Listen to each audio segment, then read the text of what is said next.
He could flourish in Calgary. I think he would be good in Nashville. I think there's untapped potential with this kid, and he's just not been used the right way in New York. And I think he will absolutely flourish someplace else. I'm buying around on this. I can't buy around on it enough. There's untapped potential. And the one thing we need to get, he's going to have a chip on his shoulder. Mm-hmm. He is going to have an FU. I'm going to be there. That team that he goes to is going to play him on the first and second line. Shot. This is the easiest I've ever had to answer. I'm going to say beer. I can't even begin to describe. I'm actually going to go crazy. I'm going to buy everybody around on this one. Kaapo Kakko with the Seattle Kraken has 4 goals, 5 assists, 9 points in 12 games. Phil, Kakko is going to sign long-term with the Kraken. Beer, I mean, I don't know if they give him a long-term contract right now. And to do it off of this type of sample size would be foolish, to be honest with you. I mean, 2 of those goals I know for sure are empty netters. Mm-hmm.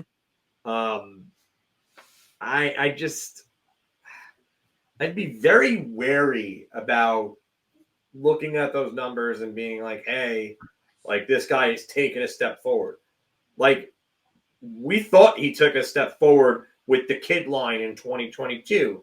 And then again in 2023 when he had that 40-point season. And then he took steps back. I mean, he's had chances here. They have invested in him. They did give him chances.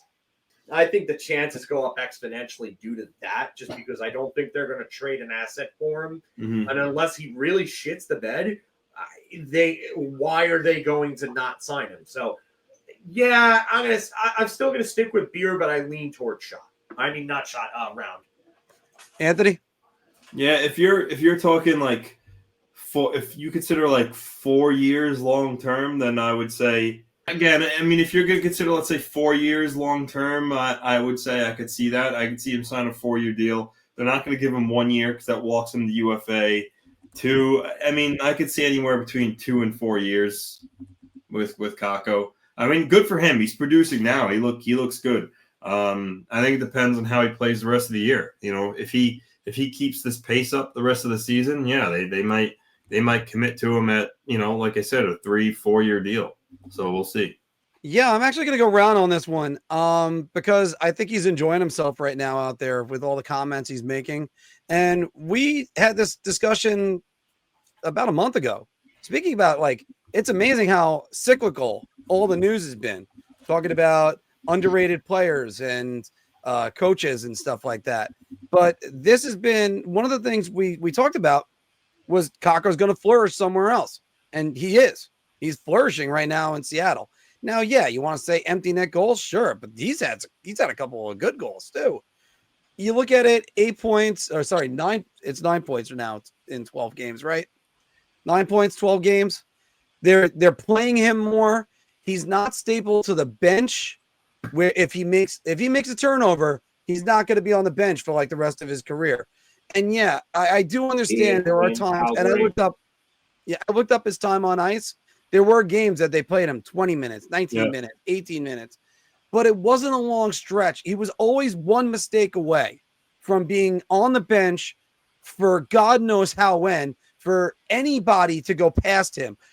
Colin Blackwell, Dryden Hunt, you name a player, they got the opportunity over him. He was a guy you had to get there and go make your mistakes. Don't worry about it. The problem is the Rangers fast-tracked their rebuild, and then they thought, hey, we got a shot at winning right now. And the truth is, especially under David Quinn, they weren't that good. So, you know, yeah, actually, we're gonna get to this. We're gonna get to this.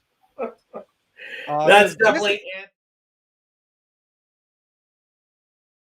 Your ideas are intriguing to me, and I wish to subscribe to your newsletter.